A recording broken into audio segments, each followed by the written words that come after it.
Buenas tardes, soy el doctor Marcelo Crespo Calderón. Estoy postulando a la materia de anatomía patológica, para lo cual he presentado mi microclase. Voy a presentar mi microclase apoyándome en lo que es el PowerPoint.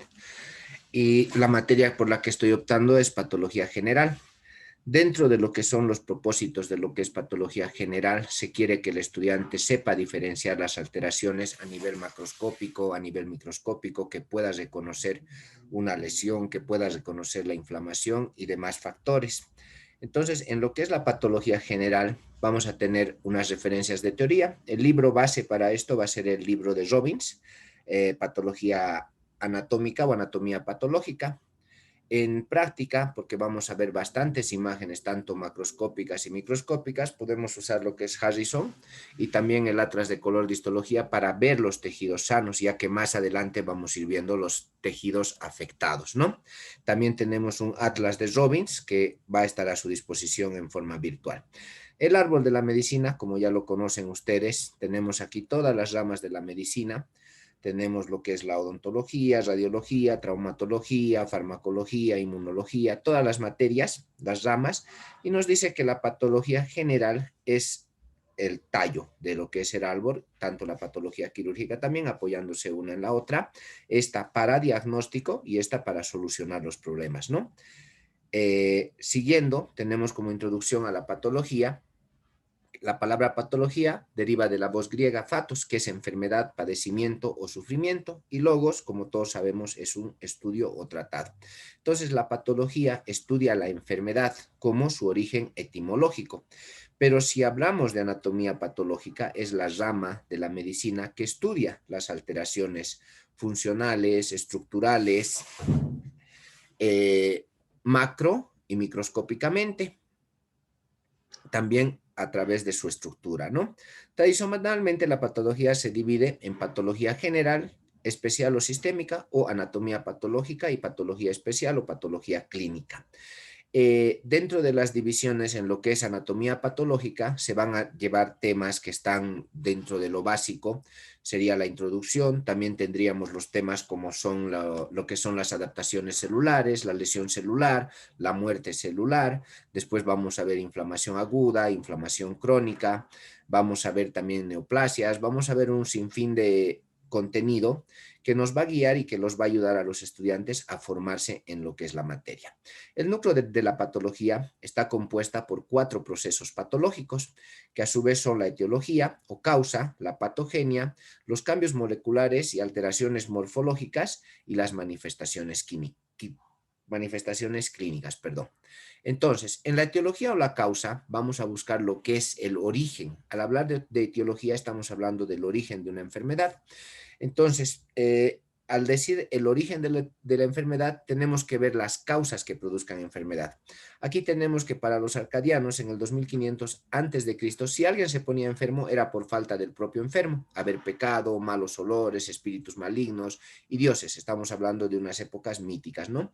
En los términos modernos van a existir dos causas de etiología o de origen de enfermedad, que son los intrínsecos o congénitos y los extrínsecos o adquiridos.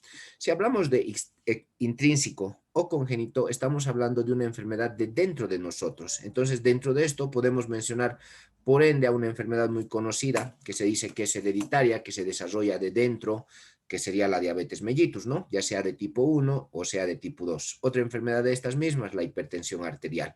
Y así podemos ver múltiples enfermedades que sean hereditarias, el albinismo, podemos nombrar un sinfín de enfermedades que ustedes a lo largo de los cursos van a ir conociendo. Ahora, en los extrínsecos o adquiridos, los más comunes serían los agentes etiológicos. Dentro de los agentes etiológicos que conocemos hasta ahora, tenemos los virus, las bacterias, los parásitos, ¿cierto?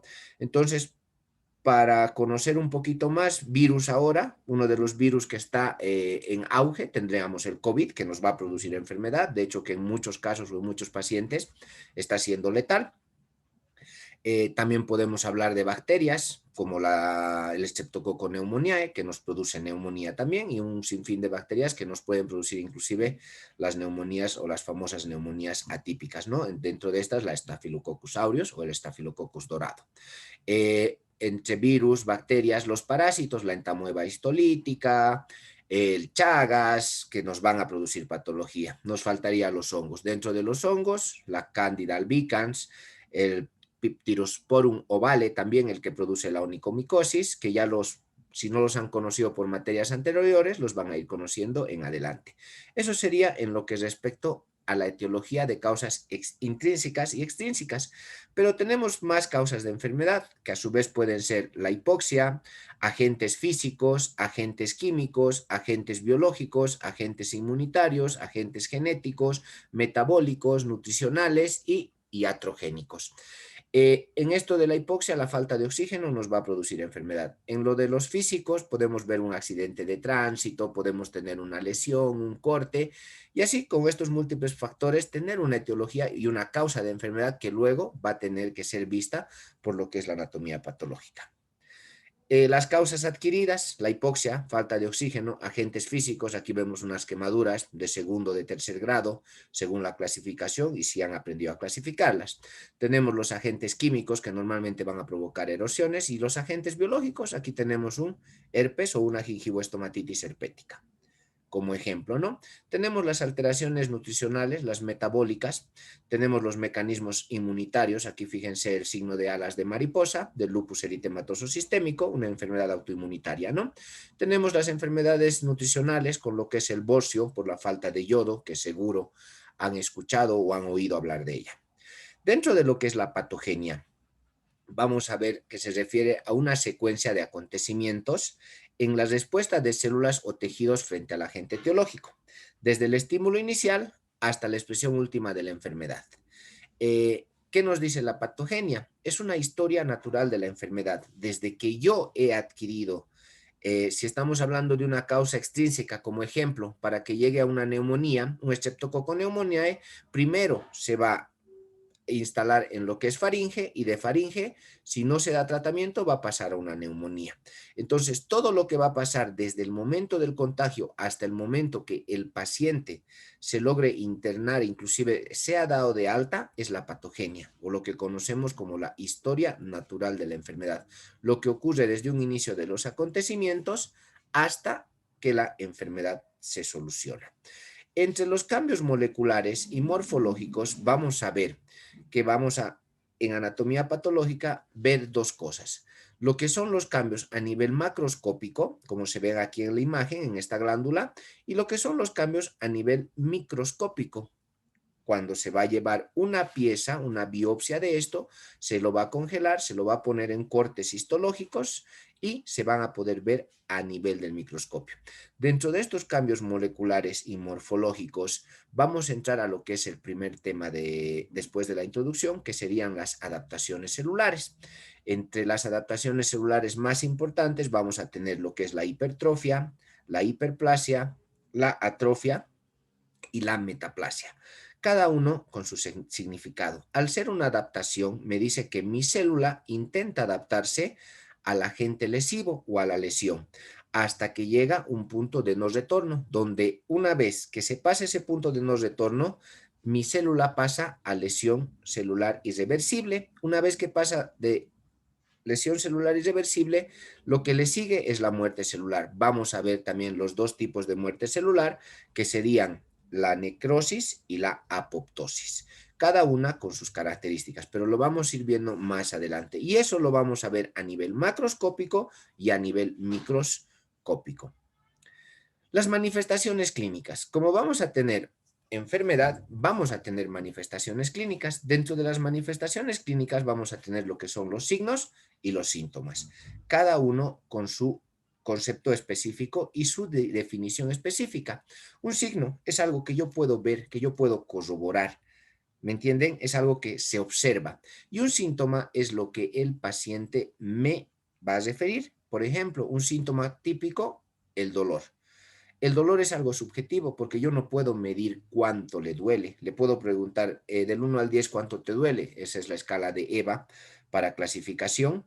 Y puede ser que en un paciente un 7 sea en otro paciente 9. Como les comento, es algo subjetivo. Es algo que no se puede medir el dolor. Sí nos va a referir el paciente, ¿no? Y sobre esto acotar que después de estos dos conceptos, importante aprenderse el concepto de síndrome. ¿Qué es un síndrome? Es un conjunto de signos y síntomas. Algo que yo voy a ver y algo que me van a referir. Imagino que se entiende. En lo que es la patología celular, tenemos al padre o al maestro de la patología, que es Rudolf Ludwig Karl Virchow, que ha sido el que ha dicho que todas las formas de lesión orgánica empiezan con alteraciones moleculares o estructurales en las células, un concepto del siglo XIX emitido por Virchow, padre de la patología moderna. Entonces, en la patología, el estudio de las enfermedades, hemos dicho dos ramas, la anatomía patológica y la patología clínica. ¿Qué es la anatomía patológica? Va a estudiar la enfermedad, alteraciones o lesiones que hayan dentro de ellas, ya sean de forma molecular, subcelular, celular, tisular, de un órgano, un sistema o un organismo.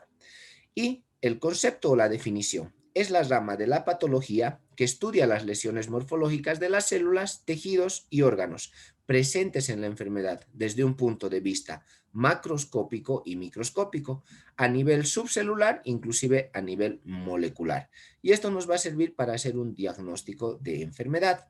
La patología clínica, en cambio, va a estudiar la enfermedad, pero en alteraciones o lesiones de los líquidos y humores de nuestro cuerpo. Estamos hablando de sangre, estamos hablando de linfa, etcétera. Vamos a tener causas bioquímicas, microbiológicas, hematológicas, inmunológicas. Rama de la patología que estudia las enfermedades y sus alteraciones a nivel bioquímico, microbiológico, hematológico, inmunológico y en todos los líquidos y humores del cuerpo humano, para precisar la naturaleza y el origen de las enfermedades.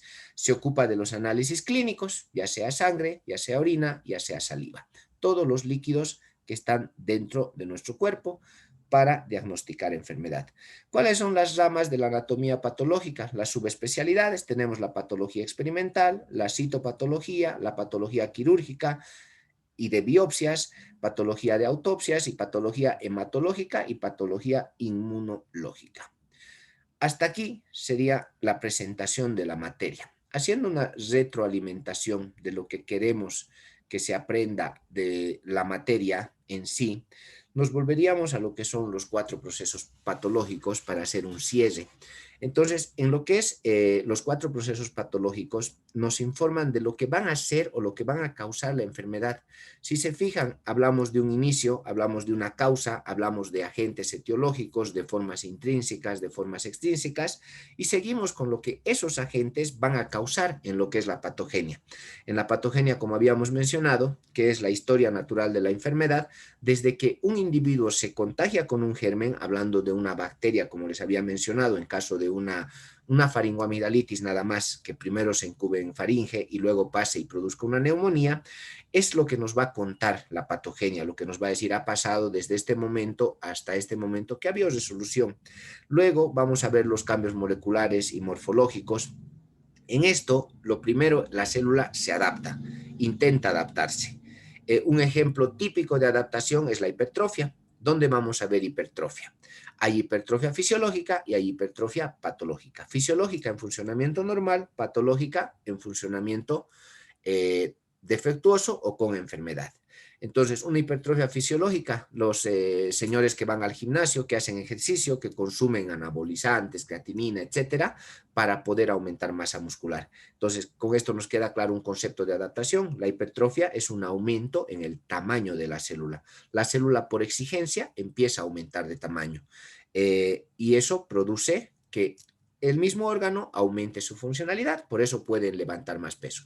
Ahora, si hablamos de hipertrofia patológica en enfermedad, el ejemplo más claro de esto es el corazón. Por exceso de carga, exceso de volemia, el corazón tiene que empezar a latir más rápido o por dificultad a veces. Entonces, igual ese músculo va a empezar a desarrollar hipertrofia, va a crecer el corazón. Y es un órgano donde se estudia bastante lo que es la hipertrofia patológica. Eso a nivel de lo que son los cambios moleculares y morfológicos. Y en las manifestaciones clínicas, signos y síntomas. Una tos es un signo. Podemos ver la tos, ¿verdad? Cuando venga, obviamente no va a estar el paciente con una crisis de tos tosiendo todo el momento, pero en algún momento de nuestra inspección, auscultación y demás, se va a poder percibir. Ahora, que nos diga el paciente, me duele el pecho, es un síntoma. Entonces, esas cosas mínimamente imagino que debe de quedar claro en lo que es una introducción a lo que es la materia de anatomía patológica. Espero poder orientarlos un poquito más y espero que se siga aprendiendo. Eso sería todo. Gracias.